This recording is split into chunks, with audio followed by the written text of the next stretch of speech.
নমস্কার বন্ধুরা, আবারও একটা নতুন পর্বে আপনাদের স্বাগত জানাই। আজ লাউ দিয়ে একটা দুর্দান্ত স্বাদের রেসিপি আপনাদের সাথে শেয়ার করছি। একদম সাধারণ একটা রেসিপি, কিন্তু খেতে ততটাই অসাধারণ হয়। রেসিপিটা শুরু থেকে দেখার জন্য অনুরোধ রইল বন্ধুরা। আমি এখানে একটা হাফ লাউ দেখুন নিয়ে নিয়েছি। লম্বা লাউ যেগুলো বাজারে পাওয়া যায়, এগুলো সাধারণত মাঠ লাউ নামে পরিচিত। আর সেই সঙ্গে আমি একটা আলুও নিয়ে নিচ্ছি। খোসা ছাড়িয়ে নিলাম আলু আর লাউ। এবার আলুটাকে ডুমো ডুমো করে একটু কেটে নিচ্ছি। আপনারা চেষ্টা করবেন এই রেসিপিটা গোল লাউ যেটা পাওয়া যায় সেটা দিয়ে করার, ওটাতে কিন্তু বেশি ভালো টেস্ট হয়। এই লাউগুলো খেতে ভালো হয়, কিন্তু তুলনামূলক এগুলোতে জল খুব কম থাকে।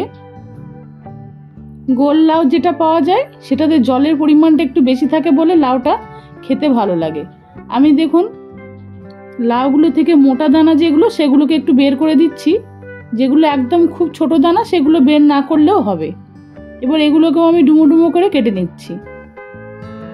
আমার চ্যানেল এখনও সাবস্ক্রাইব করা না থাকলে বন্ধুরা আপনাদের কাছে অনুরোধ রইল আমার চ্যানেলটিকে সাবস্ক্রাইব করা।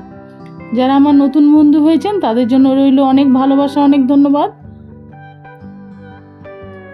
এই রেসিপিতে এরমভাবে কাটলেই রেসিপিটা খেতেও ভালো লাগে, দেখতেও বেশ সুন্দর হয়। সমস্ত লাউ আর আলু দেখুন কাটা হয়ে গেছে। আমি আরও একবার ভালো করে জল দিয়ে পরিষ্কার করে ধুয়ে নিয়েছি।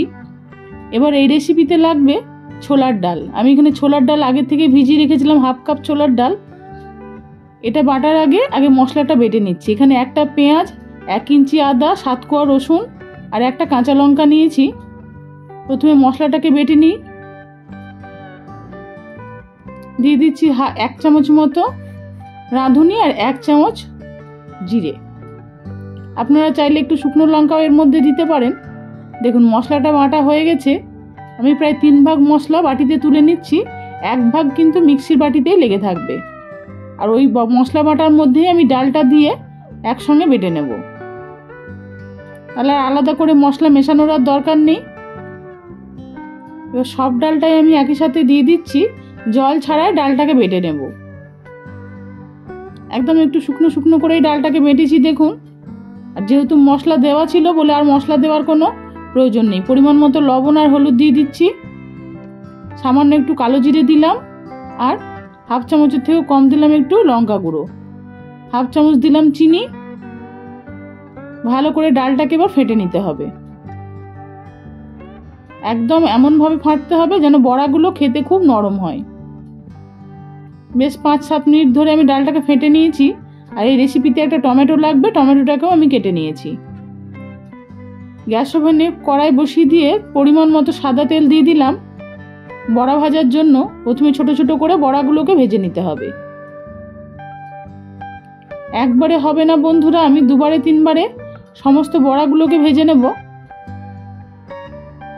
গ্যাসের ফ্লেমটা লো টু মিডিয়ামে করে দিয়ে বড়াগুলোকে ভেজে নিচ্ছি। বেশ হালকা লালচে রং ধরলেই বড়াগুলোকে তুলে নিতে হবে। 2-3 একটু এপিট উপিট করে নেড়ে দিয়ে দেখুন বড়াগুলো ভাজা হয়ে গেছে। একই রকমভাবে সমস্ত বড়া আমি ভেজে নিয়েছি। আবার কড়াইতে পরিমাণ মতো একটু সরষের তেল দিয়ে দিলাম। এবার ফোড়নে দিয়ে দিচ্ছি 1 চামচ মতো 5 ফোড়ন, একটা তেজপাতা, 2টো শুকনো লঙ্কা। ভালো করে 5 ফোড়নটা ভাজা হয়ে গেলে আলুগুলোকে ভেজে নেব। বেশ লাল লাল করে আলুগুলোকে একটু ভাজতে হবে। 2-2.5 মিনিট ধরে মিডিয়াম হিটে আমি আলুগুলোকে ভেজে নিয়েছি। আলুগুলো খুব সুন্দর ভাজা হয়ে গেছে। এবার দিয়ে দিচ্ছি বেটে রাখা মশলাটা। 3-4 মিনিট ধরে লো টু মিডিয়াম হিটে মশলাটাকে ভালো করে কষে নিতে হবে।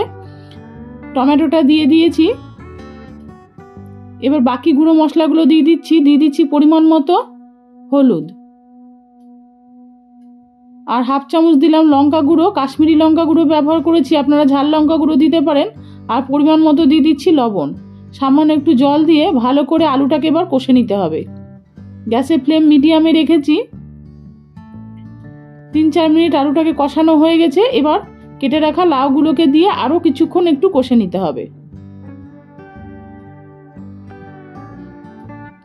গ্যাসের ফ্লেমটা এই সময় একটু বাড়িয়ে দিলাম। 3-4 মিনিট ভালোভাবে এরকমভাবে লাউটাকে কষে নিতে হবে।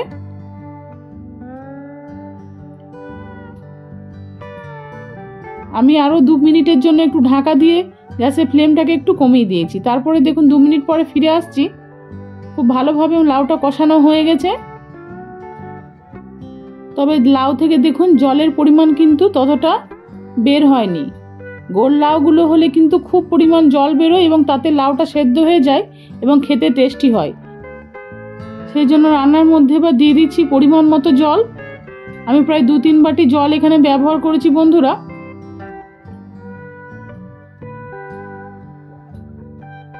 আর রান্নার মধ্যে চিনি দেওয়া হয়নি, সেই জন্য এখন একটু চিনি দিয়ে দিলাম।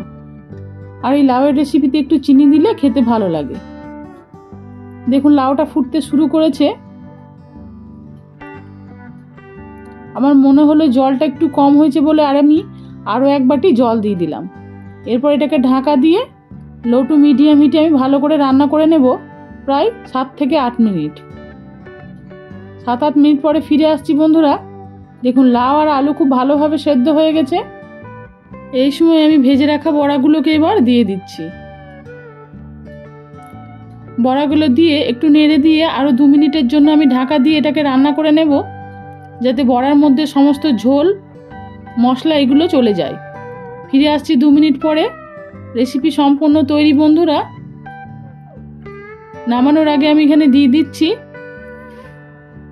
1/2 চামচ মতো গরম মশলা গুঁড়ো আর খানিকটা ঘি, প্রায় 1/2 চামচ মতো আমি একটু ঘি দিয়েছি। আপনারা চাইলে দিতেও পারেন, নাও পারেন, তবে দিলে খেতে ভালো লাগে। পরিবেশনের জন্য সম্পূর্ণ তৈরি রেসিপি। আজকের এই রেসিপি আপনাদের কেমন লাগলো আমাকে কমেন্টে জানাবেন। ভালো লেগে থাকলে লাইক শেয়ারের জন্য অনুরোধ রইল। গরম গরম ভাতের সাথে পরিবেশন করুন বড়া দিয়ে লাউয়ের ডালনা বা লাউয়ের রসা।